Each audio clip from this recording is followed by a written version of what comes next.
आए बाबा को दिखाते हैं ग्राम का शेड जिसमें सब्ज़ी लगाई जाती है। ये आप देखो, ये वो शेड है जी जहाँ पर सब्ज़ी होती है। ये बड़े बड़े शेड होते हैं पाकिस्तान में।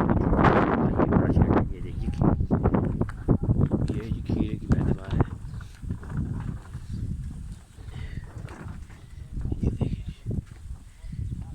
बेहतरीन पैदावार खीरे की है जी, माशाल्लाह। हम भी यहाँ पे आ जाए हुए हैं। ये मन सब्ज़ी का फार्म है।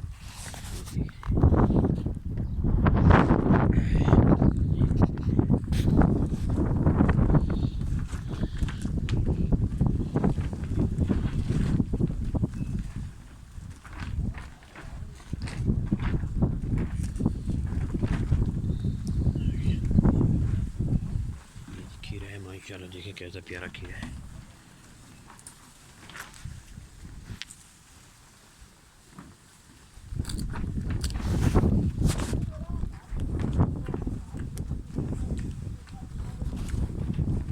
अस्सलाम वालेकुम जनाब, क्या हाल है भाई? ठीक ठाक हो? अल्हम्दुलिल्लाह। ये जी खीरे का सेक्शन है। ये सऊदी अरब का शेड है जी। ये हमारे भाई खीरा तोड़ रहे हैं अभी। बाकी वीडियो बाद में हम आपके पास भेजेंगे, बात